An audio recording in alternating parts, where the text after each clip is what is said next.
Bem-vindos à Justiça Cega. Eu sou o Luís Rosa e neste episódio especial do Justiça Cega vou entrevistar Gonçalo de Almeida Ribeiro, eleito juiz do Tribunal Constitucional em julho de 2016 e vice-presidente daquele Tribunal Superior desde abril de 2023. Almeida Ribeiro renunciou ao mandato em setembro de 2025 após ter expirado o prazo legal do seu mandato de 9 anos. Licenciou-se em Direito na Universidade Nova de Lisboa em 2006, com a média final de 20 valores, doutorou-se pela Universidade de Harvard em 2012 e é professor na Universidade Católica Portuguesa. Esta é a primeira entrevista de Gonçalo de Almeida Ribeiro após a sua saída do Tribunal Constitucional. Bem-vindo, Gonçalo de Almeida Ribeiro. Muito obrigado, Luís. É um gosto estar aqui. Muito obrigado. Cumpriu o seu mandato de 9 anos como juiz do Tribunal Constitucional, foi eleito pelo Colégio de Magistrados como vice-presidente em abril de 2023, mas optou por renunciar ao mandato por não ter sido substituído em tempo útil pela Assembleia da República, no que foi seguido uns dias mais tarde pelo seu colega Teles Pereira. Tendo em conta que o Parlamento ainda não conseguiu chegar a um acordo, podemos dizer que o vosso protesto faz mais sentido do que nunca? Eu renunciei ao mandato depois de uma ponderação grande, porque entendi que, tendo terminado o mandato de 9 anos, que seria prejudicial para o Tribunal eu ficar em funções até ser substituído. Porque antecipei que os entendimentos políticos no atual quadro parlamentar para a recomposição do Tribunal fossem difíceis e essa dificuldade poderia fazer com que se instalasse uma certa letargia institucional que prejudicaria ao Tribunal a legitimidade dos seus juízes e, em particular, daqueles juízes que tinham terminado o mandato. E foi com base nesta ponderação e também a circunstância de eu entender que o compromisso que assumi foi o de estar 9 anos no Tribunal Constitucional e que não faria sentido a minha vida estar sob condição resolutiva, por assim dizer, a aguardar que os humores parlamentares se terminassem a nossa substituição. E foi por isso que eu renunciei e penso que, ao fazê-lo, eu e o meu colega Teles Pereira demos o contributo possível para que se formem os entendimentos necessários a que haja uma recomposição do Tribunal num sistema em que os juízes têm um mandato temporalmente limitado e, portanto, a sua legitimidade não é naturalmente vitalícia. Muito bem. Muitas vezes ouvimos dizer que o Tribunal Constitucional é um tribunal político, porque os juízes são eleitos pelos partidos com assento parlamentar e porque necessariamente esses mesmos juízes têm uma visão ideológica sobre os temas constitucionais. É natural que exista, em qualquer Tribunal Constitucional de uma democracia consolidada, uma ala direita, uma ala esquerda. Isso é perfeitamente normal. À luz dessa constatação, que balanço faz do seu mandato de 9 anos? Eu, como observador, tenho constatado que nos últimos anos tem havido uma tensão crescente entre esta ala direita e esta ala esquerda. Não sei se concorda com essa visão. Eu quero começar por dizer o seguinte: ter sido juiz do Tribunal Constitucional foi uma grande honra para um jurista e, sobretudo, para um constitucionalista. Servir como juiz constitucional é a maior honra a que se pode aspirar num Estado de Direito Democrático. Eu ter tido a oportunidade de o fazer ainda por cima na idade em que iniciei funções, com 32 anos, tendo sido mais tarde eleito pelos meus pares, todos eles mais velhos do que eu, aos 39 anos vice-presidente, foi uma enorme honra, provavelmente a página mais relevante na minha carreira de jurista. Eu não conheço a história do Tribunal Constitucional, mas deve ter sido provavelmente o juiz mais novo. Ainda me dá, não sei se o juiz mais novo, certamente dos mais novos, houve outros também que iniciaram funções bastante novos, fui certamente o vice-presidente mais novo. A eleição pelos meus pares é obviamente um reconhecimento do meu trabalho no Tribunal e o facto de ter cessado funções numa idade em que, se a vida seguir o seu curso natural, ainda terei a oportunidade de partilhar esta experiência, nomeadamente com os meus estudantes, é para mim muito gratificante. Agora, nem tudo foi um mar de rosas e eu acho que houve sobretudo 3 espinhos nestes 9 anos em que eu estive no Tribunal. Um espinho tem a ver com as contingências do nosso sistema de justiça constitucional e também com algumas características da sociedade portuguesa que levam a que o Tribunal Constitucional gaste um tempo excessivo, eu diria mesmo absurdo e irracional, com questões de natureza processual e expedientes dilatórios que distraem os juízes do essencial da sua missão, que é a apreciação da constitucionalidade das leis. Gasta-se muito tempo com aspectos que deveriam ser secundários ou mesmo marginais no funcionamento da justiça constitucional. O segundo aspecto tem a ver com isso que o Luís disse. Eu apercebi-me ao longo destes 9 anos que o clima de polarização que se instalou na generalidade das democracias liberais e que também se instalou em Portugal, sobretudo a partir de 2015, com a substituição de um espaço político em que havia uma dinâmica de direita e esquerda que coexistia com uma outra diferente, que é a dinâmica entre a moderação e o extremismo, foi substituído por um espaço político muito marcado por uma clivagem entre toda a direita e toda a esquerda. Dois blocos. E isso acabou por contagiar um pouco o Tribunal Constitucional. Há vários exemplos que eu podia dar disso, há alguns exemplos eu prefiro não dar, tendo renunciado há tão pouco tempo, mas outros poderemos eventualmente falar sobre eles. Já vamos falar de um episódio. Mas houve de facto um clima crescente de clivagem no Tribunal Constitucional que, a meu ver, é uma consequência dessa polarização que foi contagiando a sociedade portuguesa, o sistema político, e que, na verdade, não distingue Portugal nas realidades das democracias liberais. Toda a sociedade para o Tribunal Constitucional. O terceiro aspecto é um aspecto mais pessoal. O facto de eu ter ido para o Tribunal tão novo foi para mim um grande privilégio, uma coisa muito gratificante. Obviamente, porque ninguém é insensível a isso, também é um motivo de alguma vaidade, mas também desencadeou as naturais invejas doentias que são muito características da sociedade portuguesa. Até porque eu procurei no tribunal, em parte por temperamento e em parte por formação, eu doutorei nos Estados Unidos, numa cultura jurídica bastante diferente daquela cultura em que obtive a minha formação de base, que foi a cultura portuguesa e, portanto, a Europa continental. Eu procurei cultivar no Tribunal Constitucional um estilo, até na forma de escrever os acórdãos, de os relatar bastante diferentes do habitual, sem um grande peso de citações, sem uma linguagem excessivamente hermética, com uma veemência discursiva que é pouco habitual em Portugal. Eu acho que fiz bem em fazê-lo. O Supremo atual já está ao seu lado. Fiz bem em fazê-lo, penso eu. Fiz bem em fazê-lo. Aliás, depois podemos falar sobre alguns problemas da justiça portuguesa e eu acho que se prendem também com estes traços culturais. Mas, obviamente, que nesse aspecto o meu percurso no tribunal foi também um percurso de alguém que protagonizou uma forma de estar na justiça e especificamente na justiça constitucional, que eu penso que é um pouco diferente daquela que é habitual. Deixa-me falar precisamente de um desses episódios, não para recordar o episódio, se quiser falar obviamente está à vontade, mas mais para introduzir uma questão também na sequência desta visão ideológica que eu estava a referir. O episódio chamado episódio Almeida Costa, ou seja, a ala direita ia perder um juiz, o Pedro Machete, infelizmente já faleceu, e segundo as regras não escritas, já se pode dizer assim, tinha o direito a indicar o seu sucessor. Indicou Almeida Costa, que foi chumbado 5 vezes por apenas, não 5 vezes por apenas um voto, mas foi chumbado 5 vezes, algumas delas por apenas um voto. E a questão essencial é que surgiu um debate na comunicação social, a quando da sua indicação, da sua indigitação, de que era contra a interrupção voluntária da gravidez nos anos 80. A minha pergunta é, o Tribunal Constitucional não pode ter um juiz que seja contra o aborto por razões religiosas? Bom, naturalmente que pode. O Tribunal Constitucional... Parece que com este debate que houve na comunicação social, parece que não podia. Naturalmente pode. Aliás, o Tribunal Constitucional tem uma jurisprudência muito rica, embora não particularmente recente, porque a questão do aborto não é uma questão que esteja hoje na ordem do dia. Esteve na iminência de estar há relativamente pouco tempo, mas como não foi aprovada uma alteração legislativa, não está. Mas o Tribunal Constitucional pronunciou-se inúmeras vezes sobre a legalização do aborto, da interrupção voluntária da gravidez, e todos esses acórdãos dividiram profundamente o Tribunal, pois, como é natural, numa sociedade democrática e pluralista, que sobre uma matéria tão fraturante e difícil haja sensibilidades várias, e é não só de esperar como saudável que o Tribunal Constitucional reflita esse pluralismo mundividencial.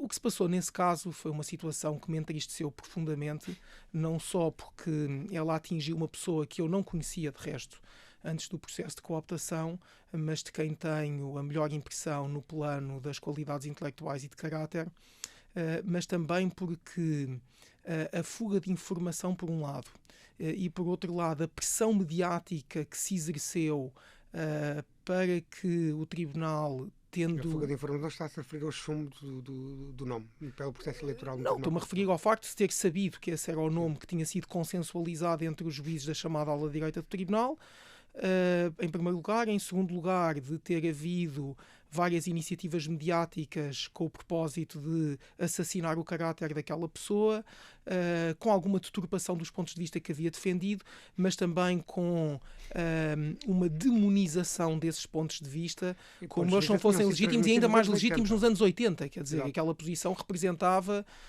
se não uma maioria, pelo menos um setor muito relevante da opinião pública portuguesa e da generalidade das democracias ocidentais. E além do mais, foi também uma ocasião porque isso é típico da superficialidade destes excessos mediáticos. Houve também, à conta disso, uma descaracterização da própria questão constitucional da interrupção voluntária de gravidez. Porquê? Porque o Tribunal Constitucional Português, tal como a generalidade dos tribunais constitucionais europeus, o caso paradigmático é o alemão, quando foi chamado a pronunciar sobre a questão do aborto, foi-lhe colocada essencialmente a seguinte questão: o Estado pode ou não constitucionalmente descriminalizar a interrupção voluntária da gravidez, designadamente a interrupção voluntária da gravidez que não tenha uma indicação clínica ou uma indicação ética, que são os casos de violação, incesto, etc. E respondeu a essa pergunta, no último acórdão, por exemplo, respondeu que sim. Isto é, que o legislador pode entender que a criminalização do aborto é contraproducente. O que não significa que o Estado não tenha o dever constitucional de tutelar a vida intrauterina.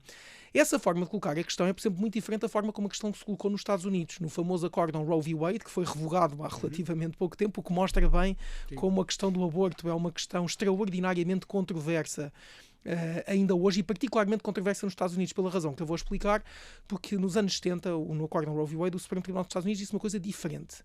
O que disse é que há um direito fundamental de uma mulher, sobretudo até ao momento da viabilidade da criança, a abortar. Nunca o Tribunal Constitucional Português disse semelhante coisa. E aquilo a que eu me apercebi é que naquele momento o que estava em causa não era apenas deslegitimar a cooptação de uma pessoa com todo o mérito curricular e as qualidades de caráter para ser um juiz do Tribunal Constitucional, que naturalmente protagoniza uma certa mundividência que é natural que não esteja sobre-representada, mas que também não deve ser excluída do Colégio de Juízes do Tribunal Constitucional, mas que também foi uma oportunidade para introduzir no debate público português um conjunto de pontos de vista sobre a questão da interrupção voluntária da gravidez que são estranhos à forma como até aquele momento histórico o debate público tinha sido conduzido, que são perfeitamente legítimos, mas que descaracterizaram a questão. Porque eu repito, é importante perceber que em nenhuma circunstância, até hoje, pode vir a fazê-lo no futuro, o Tribunal Constitucional Português disse, por exemplo, que há um direito fundamental à interrupção voluntária da gravidez. Disse uma coisa diferente. Não há uma proibição constitucional da descriminalização da interrupção voluntária da gravidez. Aliás, eu penso que isto hoje reflete um amplo consenso da sociedade portuguesa, porque entre pessoas de tendência mais conservadora nesta questão e de tendência mais liberal ou progressista nesta questão, há um amplo consenso de que a criminalização da interrupção voluntária da gravidez é uma má ideia e de que a experiência de uma lei que, com prazos relativamente restritos, descriminalizou é uma experiência globalmente positiva. Agora, naturalmente que há pessoas de inclinação mais conservadora que discordam deste ponto de vista e há pessoas de inclinação mais progressista ou mais radical que entendem que a Constituição deve consagrar um direito fundamental à interrupção voluntária da gravidez e, porventura, sem o prazo que está hoje consagrado na lei, e, portanto, uma mulher deve ter interromper a gravidez até muito mais tarde. Agora, é preciso perceber que o problema que se colocou naquele momento é que houve uma tentativa, que foi bem sucedida, o que muito me entristeceu, de deslegitimar a inclusão no Colégio de Juízes do Tribunal Constitucional de uma pessoa que tem uma sensibilidade que esteve sempre representada na jurisprudência do Tribunal. Percebo. O que nos traz precisamente essa questão da mundividência dos juízes, traz-nos precisamente à sua declaração de voto sobre o acórdão recente, que chumbam 5 normas da Lei dos Estrangeiros. Numa declaração de voto assinada com Teles Pereira, o Gonçalo de Almeida Ribeiro afirmou: um escrutínio judicial intenso não pode ter um pretexto para os juízes transportarem para o plano constitucional as convicções que legitimamente têm enquanto cidadãos, violando a igualdade democrática. Fim de citação. Pode dizer que o chumbo destes 5 artigos da Lei dos Estrangeiros foi uma espécie de vitória do politicamente correto, terá sido o politicamente correto que fez chumbar no Tribunal Constitucional a Lei dos Estrangeiros? Não sei se é a vitória do politicamente correto. Essa declaração de voto provocou uma polémica que eu considero caricata e, de certa forma, absurda. E porquê? Porque a crítica de que uma maioria de juízes que votou um acórdão excedeu os limites do controle de constitucionalidade das leis e por isso os juízes acabaram por cair na tentação de julgar com base nas suas convicções políticas. Não é nenhum insulto, não é nenhuma ofensa, é uma crítica normal no debate constitucional. Basta ler qualquer acórdão do Supremo Tribunal dos Estados Unidos sobre uma questão mais polémica para se saber que as linhas fundamentais do debate constitucional são entre aqueles que, tendo uma visão de contenção do controle da constitucionalidade, consideram que os juízes constitucionais podem cair na tentação de atuar não como juízes, mas como senadores, como se fossem senadores numa Câmara Alta de um Parlamento bicameral, e para isso os juízes não têm legitimidade. Como, por outro lado, os juízes que têm uma visão mais expansiva do controle da constitucionalidade, com muita frequência criticarão os seus colegas que têm uma visão mais contida ou mais limitada como sendo insuficientemente ativos na defesa dos direitos fundamentais e dos valores que devem limitar a liberdade política do processo democrático. Dá a entender que os seus colegas não se basearam na Constituição. Eu agora vou explicar. Isto é em abstrato, agora em concreto. Aquilo que eu e o meu colega Teles Pereira, que subscreveu essa declaração de voto comigo, verificámos na altura, naturalmente este é o nosso juízo, é a nossa opinião, foi o seguinte, que aquele decreto que tinha sido enviado para a promulgação do Presidente da República se situava dentro dos limites em matéria de restrição do reagrupamento familiar de imigrantes, dentro dos limites contemplados numa diretiva europeia que tinha sido submetida à apreciação pelo Tribunal de Justiça da União Europeia e pelo Tribunal Europeu dos Direitos Humanos, com base em normas de direitos fundamentais, em tudo semelhantes àquelas que tinham sido invocadas no pedido do Presidente da República, certo?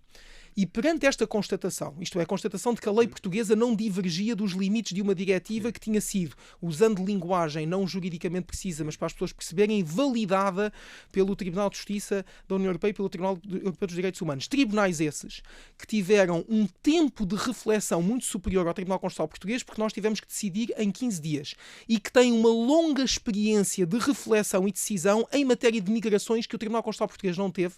Nós entendemos que os nossos colegas que integravam a maioria não tinham argumentos suficientes para sustentar a ideia de que aquelas opções legislativas eram inconstitucionais. E, por isso, no nosso entender, tinham ultrapassado a fronteira, que é uma fronteira discutível por um lado e difícil de definir por outro, entre aquilo que ainda é direito constitucional, sendo que o direito constitucional tem uma inevitável respiração política, e aquilo que já deve ser visto como um juízo de ordem política. E foi essa a crítica que nós fizemos. É uma crítica veemente, como eu disse na resposta à primeira pergunta que me fez, eu cultivei no tribunal um estilo de veemência que considero que contribui para a qualidade deliberativa da justiça constitucional, e disso não me arrependo. É uma crítica veemente, é uma crítica que vai à essência das coisas, ou se quiser numa expressão mais prosaica, vai ao osso, porque a base do debate constitucional é essa, é saber qual é que é o limite entre o direito constitucional e a liberdade de escolha política, e queria só terminar por dizer que defendi nessa declaração de voto a posição que sempre defendi antes de ser juiz do Tribunal Constitucional, e certamente a que terá informado a escolha de quem de direito para eu ser candidato a juiz do Tribunal Constitucional, e uma posição que eu penso que sempre honrei enquanto juiz do Tribunal Constitucional. Vou dar um exemplo concreto. Poucas semanas antes de ser proferido esse acórdão, eu votei pela não inconstitucionalidade, para que o Tribunal não declarasse a inconstitucionalidade de um conjunto de normas que integravam alterações à legislação laboral sob a rúbrica da agenda do trabalho digno, normas essas de que eu discordo profundamente enquanto cidadão, considero que são más opções para a regulação do mercado de trabalho em Portugal, mas que enquanto juiz do Tribunal Constitucional entendi que não tinha a menor legitimidade para censurar. Isto é, eu votei pela não inconstitucionalidade de normas que eu, se estivesse no Parlamento, consideraria normas politicamente adequadas e contra as quais me insurgiria com a máxima força da minha capacidade retórica. Na questão da lei dos estrangeiros também, no debate sobre o controle das migrações, esquece muito regularmente em Portugal que o controle das migrações, nomeadamente o repatriamento, por exemplo, de imigrantes que estejam ilegais no espaço da União Europeia, é uma política da União Europeia, assumida pela Comissão Europeia e colocada e está a ser executada uma lei. É justo dizer-se o seguinte, que é o legislador português naquela ocasião legislou, digamos que no limite superior daquilo que a diretiva da União permitia. Sim. Mas aí está, é dentro do limite de possibilidades contemplado pela diretiva, limite esse que tinha sido submetido à apreciação pelo Tribunal de Justiça, num acórdão já relativamente antigo, porque aquela diretiva é uma diretiva que está em vigor há muito tempo, e mais tarde pelo Tribunal Europeu dos Direitos Humanos. Muito bem. Deixa-me fazer uma pergunta muito rápida ainda sobre esta questão da lei dos estrangeiros, para encerrarmos este tema. O pedido do Presidente da República para a fiscalização desse diploma por parte do Tribunal Constitucional mais parecia um acórdão quase escrito de inconstitucionalidade. Obviamente que Marcelo Rebelo de Sousa é professor de Direito e, portanto, tem conhecimento para isso mesmo. Mas a minha pergunta é, será que isto é uma boa prática para um futuro Presidente da República, já que estamos a falar em conceitos de pré-eleitoral, de eleições presidenciais? Isto é uma boa prática por parte de um Presidente da República? Eu talvez responda a essa pergunta de uma forma mais substancial depois de o atual Presidente da República cessar funções, sendo o chefe de Estado. Julgo que não seria adequado fazê-lo, sobretudo tendo em conta que até há poucas semanas era Vice-Presidente do Tribunal Constitucional. Responderei da seguinte forma: o poder de pedir a fiscalização preventiva da constitucionalidade é um dos principais poderes que o Presidente da República tem no nosso sistema de governo. E naturalmente que o atual Presidente da República, cujas qualidades de inteligência e experiência são indiscutíveis, quando apresenta um pedido de fiscalização preventiva ao Tribunal Constitucional, fundamenta esse pedido juridicamente, mas ele também terá a plena consciência de que está a exercer um poder político de primeira ordem e certamente que nessa ocasião o fez. Muito bem. Estamos prestes a eleger, já falamos disso, mas ainda está a decorrer o processo, estamos prestes a eleger 3 novos juízes para o Tribunal Constitucional. Portanto, além da sua saída, Eteles Pereira, também o mandato da vossa ex-colega agora, Joana Fernandes Costa, também já expirou. Bem sei que o nosso modelo constitucional é diferente do modelo norte-americano, em que os juízes têm um forte pendor ideológico, como já o Gonçalves também já falou sobre isso. Mas acho que é uma boa altura para esta pergunta. A composição do Tribunal Constitucional deve acompanhar a maioria conjuntural da Assembleia da República? Sim, eu vou responder à sua pergunta, mas quero dizer uma coisa a título preliminar que acho que tem relevância pedagógica no debate público português.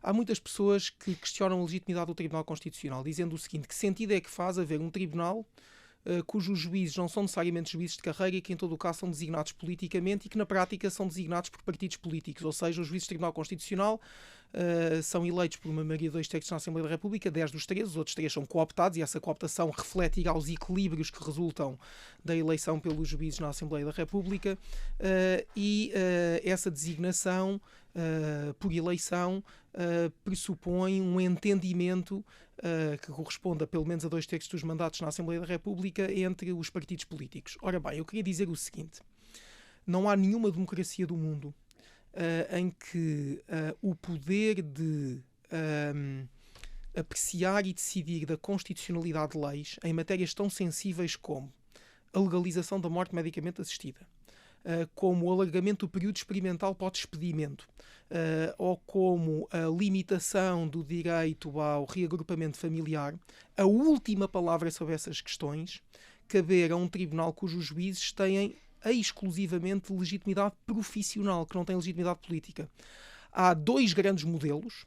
Há o modelo tipicamente europeu, em que este poder compete a um tribunal especializado, cujos juízes são selecionados por um procedimento específico, geralmente por eleição parlamentar, e há um outro modelo, que é paradigmático, o Supremo Tribunal dos Estados Unidos, em que são os tribunais comuns que administram a justiça constitucional e a última palavra cabe ao Supremo Tribunal na hierarquia dos tribunais comuns, que é o Supremo Tribunal.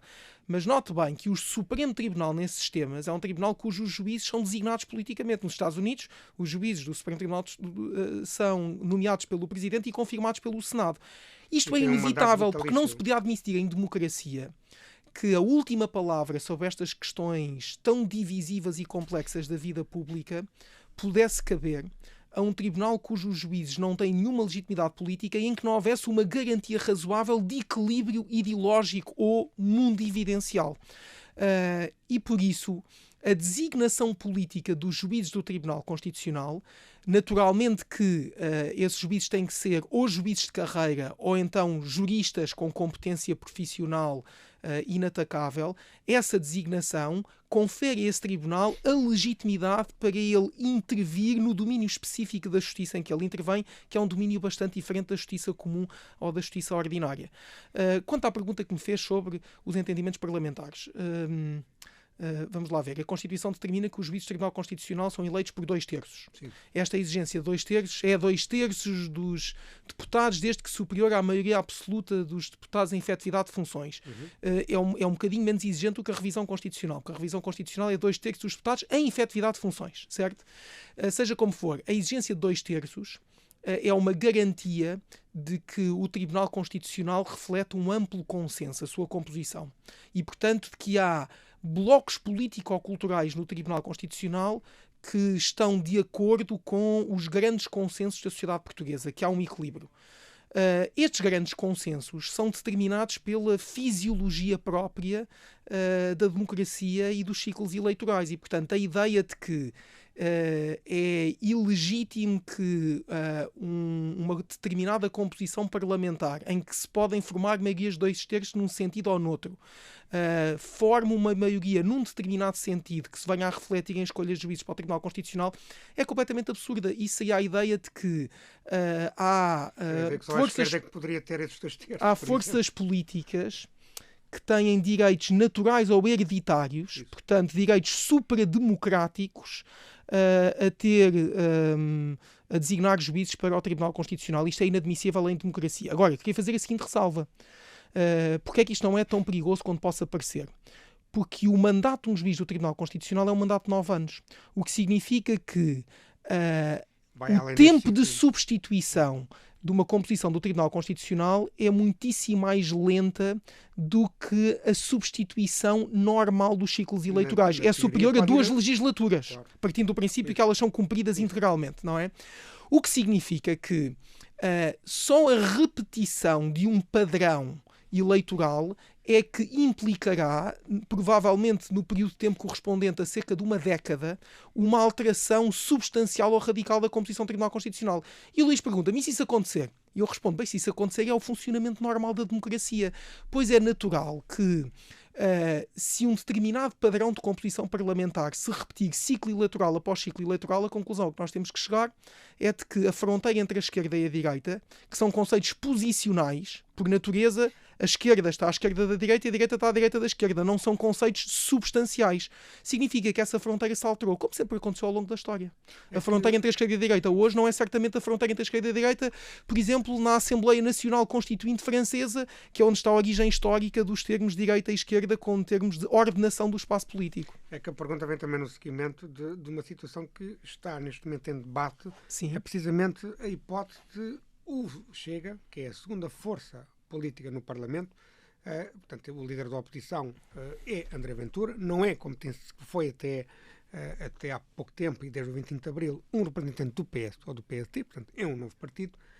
A ideia de que o Chega não pode indicar um juiz para o Tribunal Constitucional ou não pode indicar representantes para órgãos como o Conselho Superior da Magistratura ou o Conselho Superior do Ministério Público, sendo certo que na legislatura passada já indicou um representante para o Conselho Superior do Ministério Público e isso devidamente validado pelo Partido Socialista, já agora, e noutro contexto parlamentar.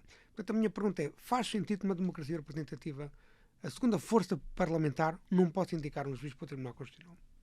Ora bem, nenhuma força política na atual composição parlamentar pode por si só indicar um juiz para o Tribunal Constitucional.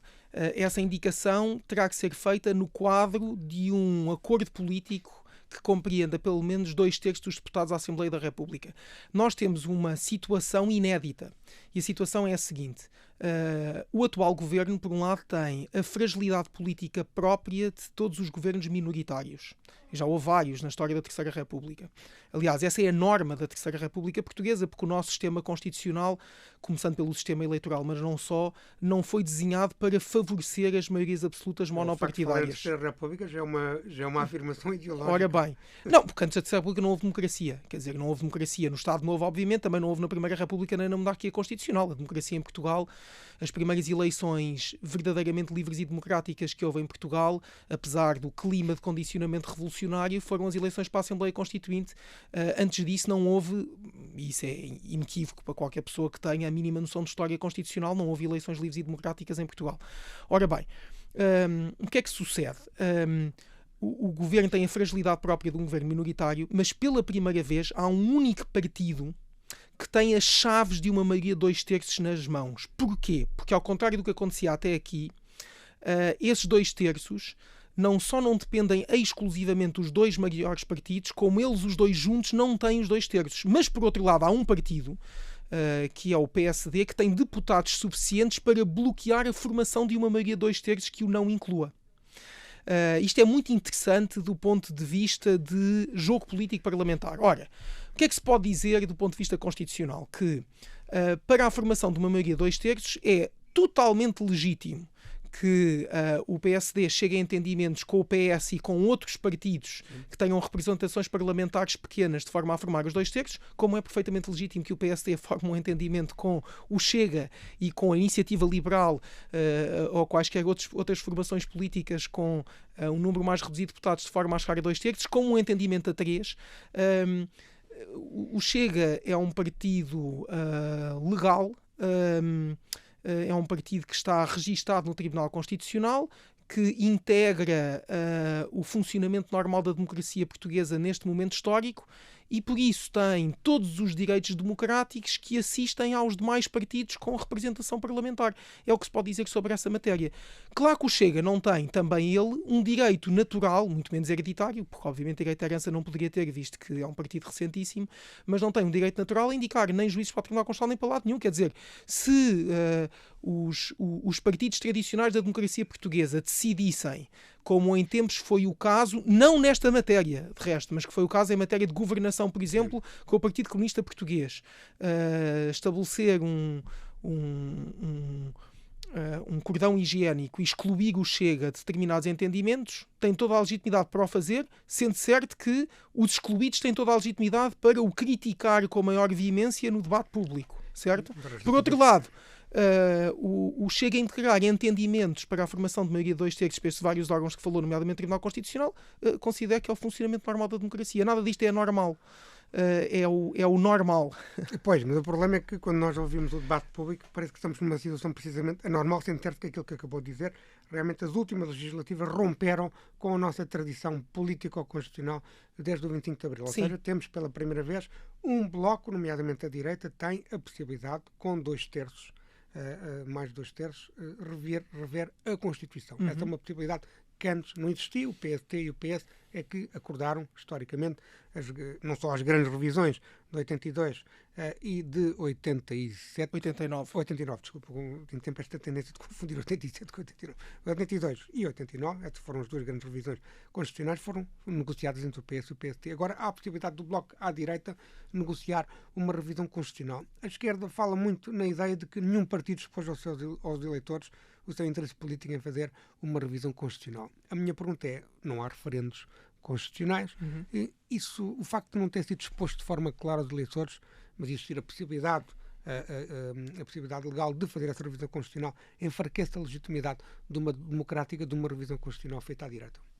Bom, que enfraquece a legitimidade, enfraquece no seguinte sentido. É evidente que a discussão em campanha eleitoral e nos programas dos partidos da hipótese de uma revisão constitucional é uma forma mais transparente de desencadear um debate público e uma dinâmica política nesse sentido do que, uma vez realizadas as eleições e verificando-se que há uma maioria potencial para a revisão da Constituição, rever-se a Constituição. Agora, penso que isso deve ser desdramatizado. Porquê? Porque na legislatura anterior estava em curso um processo de revisão constitucional.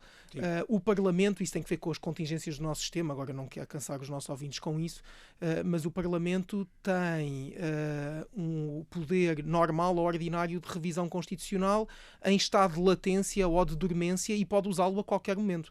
Isto faz parte do funcionamento normal da nossa democracia. Não há nenhuma imposição de que os partidos discutam em campanha eleitoral a hipótese da revisão constitucional para a fazerem. saber se essa dita maioria de direita, que é uma maioria, neste momento é uma grandeza aritmética, se não é necessariamente uma política. Grandeza política, aliás, e numa grandeza política especificamente para a revisão da Constituição, é uma questão em aberto. Também seria necessário discutir de que revisão constitucional é que nós estamos a falar. Se estamos a falar de uma revisão constitucional cuja finalidade seja a de libertar a Constituição portuguesa de alguns excessos ou anacronismos, isto naturalmente no meu juízo, eu depois posso fundamentar essa resposta, ou se é uma revisão constitucional que tenha como objeto algumas decisões de ruptura política, que são também perfeitamente legítimas. É preciso tomar em consideração que, como é natural numa democracia, as Constituições podem-se rever. E a Constituição portuguesa regula, e até regula minuciosamente, o procedimento da sua própria revisão, impõe alguns limites substanciais à revisão constitucional, no artigo 288, os limites materiais, embora se tenha verificado, Luís, uma contingência histórica muito interessante. É que em 1989, a cláusula de limites materiais de revisão constitucional, designadamente a linha F, foi ela própria revista. Isto porquê? Porque falou das revisões de 82 e 89, que foram fundamentais. Eu diria que o processo constituinte português iniciou-se com as eleições para a Assembleia Constituinte em 1965 e terminou verdadeiramente em 1989, com a grande revisão da Constituição Económica, sendo que a revisão da Constituição Política foi feita em 1982 com a extinção do Conselho da Revolução e a criação do Tribunal Constitucional. Ora bem, a Constituição Portuguesa impunha a irreversibilidade das nacionalizações. E esta opção constitucional estava blindada por uma cláusula de limites materiais que continha no seu elenco, na linha F, como limite material de revisão constitucional, a apropriação coletiva dos principais meios de produção e dos solos e dos recursos naturais, bem como a eliminação dos latifúndios. Em 1989, quando estava na agenda política, obviamente, Portugal integrado na União Europeia, a reprivatização de vários dos meios de produção que tinham sido nacionalizados no período revolucionário, era necessário eliminar a proibição constitucional da irreversibilidade das nacionalizações, e para isso era necessário eliminar esta cláusula de blindagem. E de facto, se hoje for ver o artigo 288, na altura era o artigo 290, mas for ver o elenco, a linha F, que corresponde a essa originária, tem hoje um teor completamente diferente. Diz uma coisa que é praticamente vazia, que é a coexistência do setor público, do setor privado e do setor social. E, portanto, até os limites materiais de revisão constitucional, na nossa experiência constitucional, isto é muito discutido academicamente, não são impermeáveis ao poder de revisão constitucional. Dito isto, naturalmente que isto pode estar escrito ou não estar escrito, mas há determinados valores que são inegociáveis numa democracia liberal e, portanto, há aspectos da Constituição que são intangíveis pelo poder de revisão constitucional, sob pena desse poder, em vez de ser um poder de garantia da vigência duradoura da Constituição, isto é, adaptar a Constituição a novas circunstâncias históricas e opções políticas, passar a ser uma forma de descaracterização e até de subversão da Constituição. Naturalmente que é impensável que seja revogada a disposição da Constituição que consagra a liberdade de expressão, ou o direito de voto, ou o pluralismo político, ou o princípio do Estado de Direito, ou a consagração de determinados direitos sociais que nós hoje tomamos, pelo menos na Europa, como sendo indispensáveis a uma convivência civilizada em Estado de Direito democrático. Com certeza. Agora, há inúmeras disposições constitucionais, ainda mais numa Constituição tão longa como a nossa, exatamente, que vão bem além desse núcleo intangível. Ainda há pouco acabou de falar de anacronismos que ainda existem na nossa Constituição. Sim.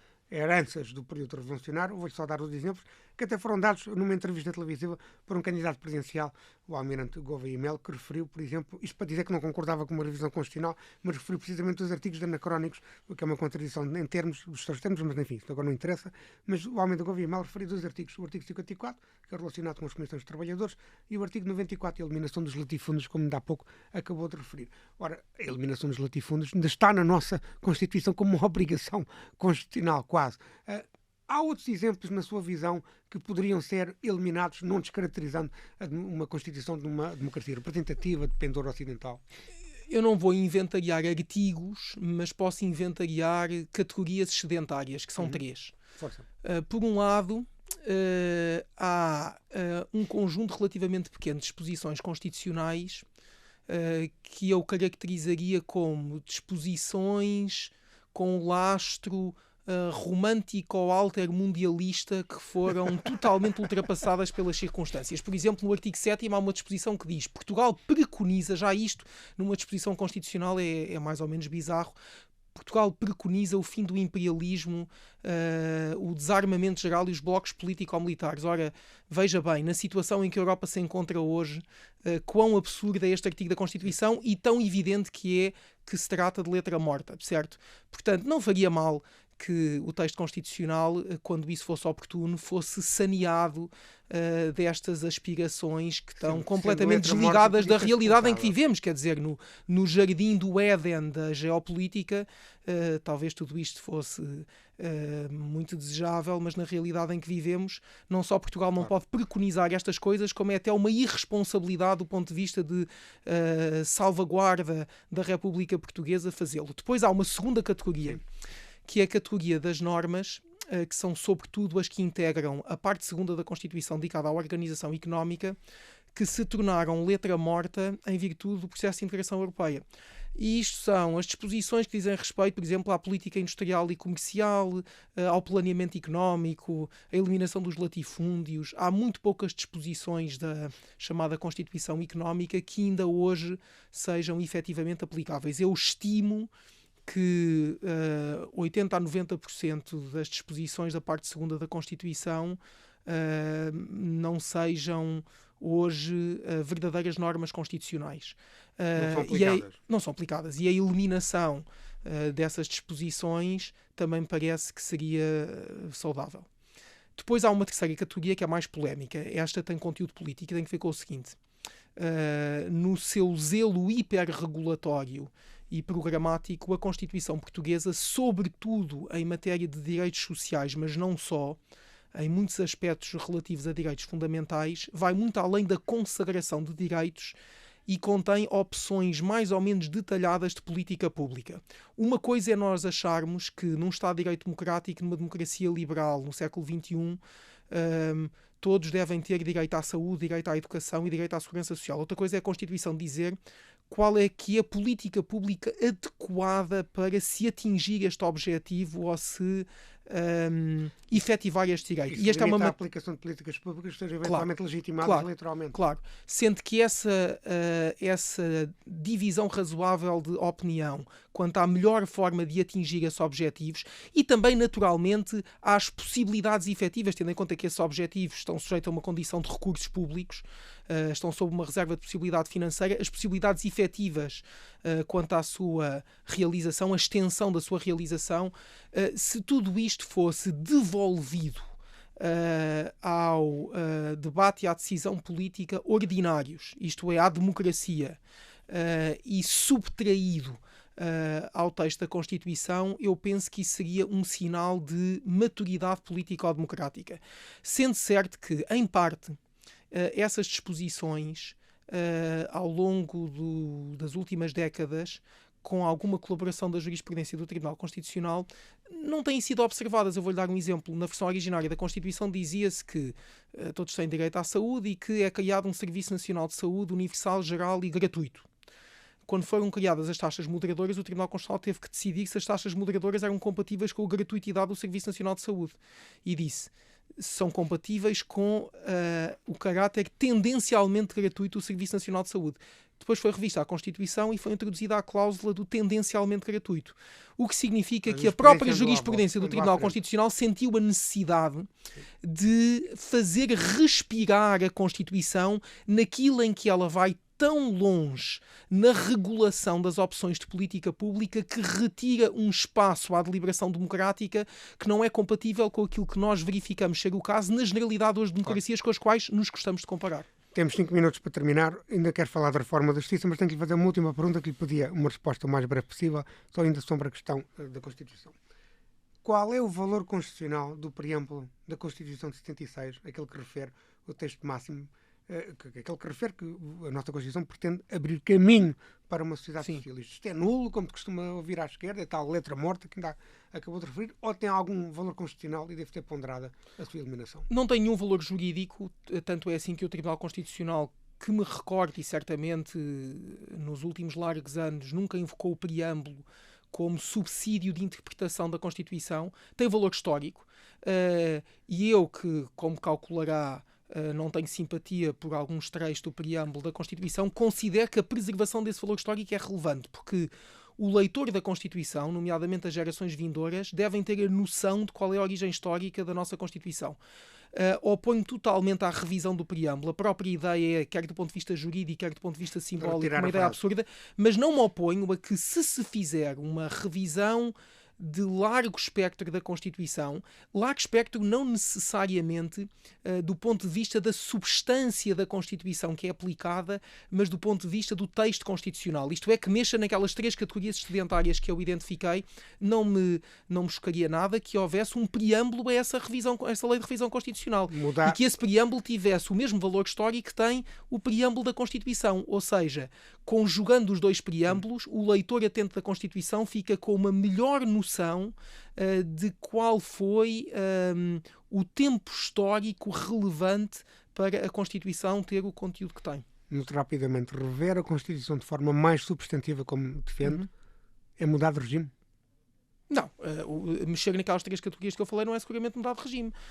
Desde logo porque eu nem sequer falei em mudar o que é que seja na organização do poder político, isso seria uma outra questão, mas não seria de maneira nenhuma mudar o regime. Repare, eliminar uma norma como aquela de que eu me referi, ou uma disposição como aquela que eu me referi sobre os blocos político-militares, eliminar grande parte da Constituição Económica e aliviar uma parte do zelo do veso regulatório da Constituição de direitos fundamentais, nomeadamente a Constituição Social, não alteraria a natureza do regime. Nós continuaríamos a ter um regime com as características daquele que temos, uma democracia constitucional, com forma republicana de governo, com um sistema de governo que uns dizem que é semipresidencialista, outros que é um parlamentarismo atípico, mas não implicaria essas alterações. Claro que essas alterações também podem ser discutidas numa futura revisão constitucional. Em democracia tudo se pode discutir. Muito bem. Deixa-me falar da reforma da Justiça, nomeadamente no que diz respeito à Justiça Penal. A reforma da Justiça não é só a Justiça Penal, mas tem-se falado muito, e a imagem da Justiça em Portugal, e a imagem da democracia também, é muito marcada pela discrepância terrível, o adjetivo é meu, que existe entre os protestos da Justiça Comum e os protestos da Justiça do crime económico ou financeiro, como é o caso, por exemplo, da Operação Marquesa. Há uma discrepância de tempo médio de resolução que é muito substantiva. Estamos a falar de tempo médio do crime comum de 1 ano e da Justiça do crime económico ou financeiro estamos a falar de tempo médio de resolução de cerca de 10 anos. É uma diferença de 1 para 10. Temos falado, os juízes e procuradores têm defendido uma reforma penal para termos uma justiça mais eficiente. Os advogados entendem que não se deve retirar direitos aos arguidos. Eu gostava de lhe pedir uma avaliação constitucional, na medida do possível, de 3 questões concretas que têm sido muito faladas. Por exemplo, reforçar o poder dos juízes para combater as manobras dilatórias, restringir os recursos para o Tribunal Constitucional, acho que na sua primeira resposta aludiu a esta matéria, e também, por exemplo, uma matéria mais substantiva, a introdução do princípio da oportunidade em vez do princípio da legalidade. Estas 3 medidas concretas têm riscos constitucionais? Muito bem. Bom, nesse nível de abstração não tem riscos constitucionais, depois seria necessário ver quais os detalhes, não é? De cada uma dessas opções. Indo por partes, a primeira seria... A reforçar. Vamos começar pelo Tribunal Constitucional. Restringir os recursos para o Tribunal Constitucional, por exemplo. O acesso ao Tribunal Constitucional já não é um acesso fácil. Eu, quando me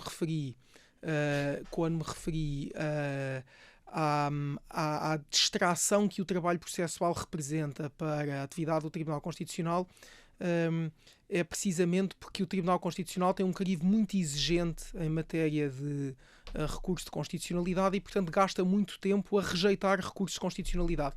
Agora, a questão que se pode colocar é de saber se o recurso para o Tribunal Constitucional, sobretudo interposto de decisões proferidas em processo crime, não deve ter um efeito suspensivo sobre a prescrição, Por exemplo, haver mecanismos que mitiguem os riscos do recurso de constitucionalidade ser usado, como efetivamente é em muitos casos, como expediente dilatório.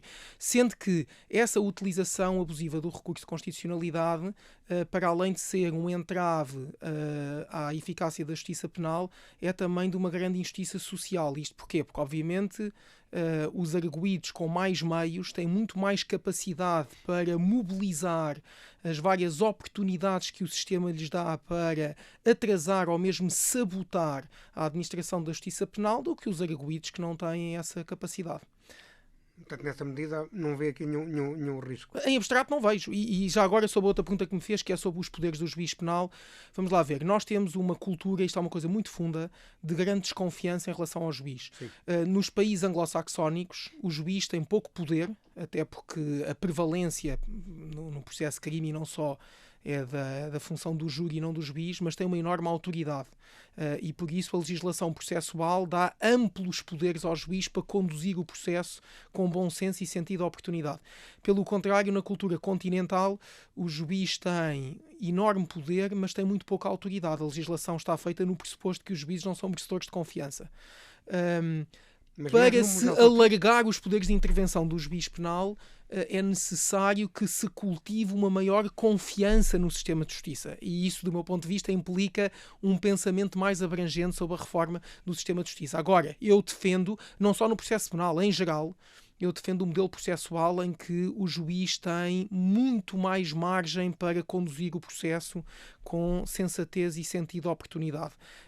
E ao fazê-lo, possa adequar a forma ao caso em vez de o caso ficar submergido na forma e ela tornar-se formalismo, que é uma coisa negativa. É uma crítica recorrente à nossa justiça penal, precisamente. Uma última pergunta, sobre esta questão da justiça penal, antes da última pergunta que eu tenho para lhe fazer, que é uma medida que se tem, já alguns países da Europa continental têm, que é a possibilidade de, por exemplo, se executar a pena de prisão após uma dupla conforme, ou seja, após o Tribunal da Relação, segunda instância, confirmar uma pena decidida pela primeira instância. Esta ideia de introduzirmos esta alteração, que é uma alteração muito mais substantiva e polémica no nosso sistema penal, põe em causa, por exemplo, o princípio da presunção de inocência. Sim.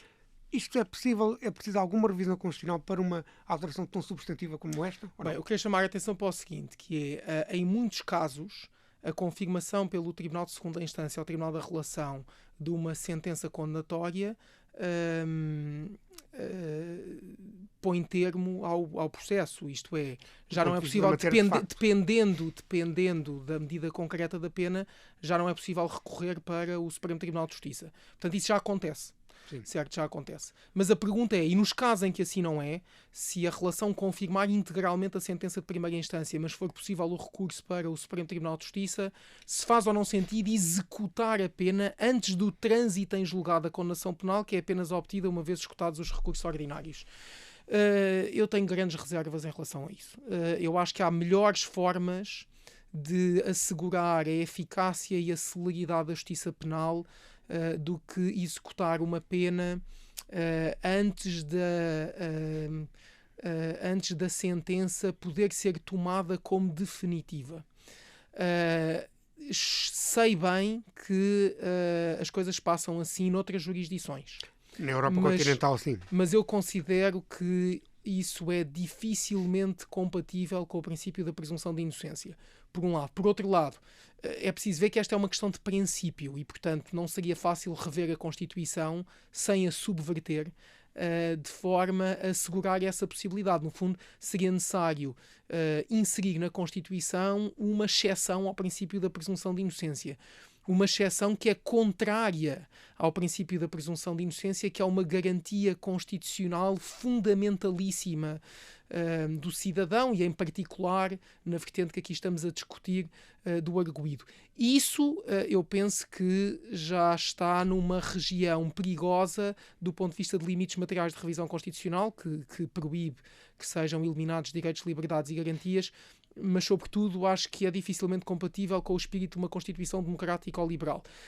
Penso, sobretudo, o seguinte, que essa medida é uma medida preguiçosa. Isto é, há formas mais inteligentes e muito menos problemáticas, como essa, dar maiores poderes ao juiz penal, E depois há coisas mais profundas.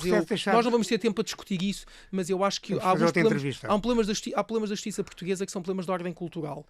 Eu acho que os problemas da justiça portuguesa estão mal compreendidos, porque eles são problemas que têm algum reflexo estatístico, mas que não se resolvem com medidas orientadas para ter imediata repercussão estatística. Eles situam-se no nível cultural mais profundo. Tem que ver com a formação dos juízes, com a própria sociologia das profissões judiciárias, com os hábitos da sociedade portuguesa, com a relação entre os cidadãos e o poder judicial, entre o poder político e o poder judicial, e eu acho que é necessário enfrentar com primeiro coragem intelectual e depois coragem política, por esta ordem, estes problemas, para que a justiça portuguesa possa ser uma justiça melhor do que é. Uma última pergunta. Como vê o pedido de audiência do Presidente do Tribunal Constitucional, o conselheiro José João Arantes, à Comissão Parlamentar do Orçamento do Estado? À Comissão do Orçamento, peço desculpa. Parecia uma espécie de regatear em público. Eu quero falar sobre esse assunto com alguma reserva, porque os atuais juízes do Tribunal Constitucional foram até há muito pouco tempo meus colegas, e eu penso que não me ficaria bem estar a fazer observações sobre uma matéria institucionalmente delicada com a liberdade crítica com que o faria se não tivesse uma relação com aquelas pessoas e com a própria instituição que eles servem. Agora, é uma visão crítica da situação.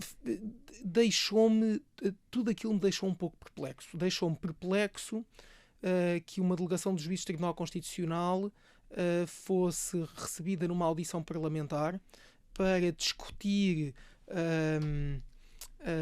as verbas orçamentais para o Tribunal Constitucional, que se regateasse com deputados. Fiquei perplexo que houvesse deputados que questionassem as motivações do Tribunal Constitucional ao pedir esse reforço de verbas.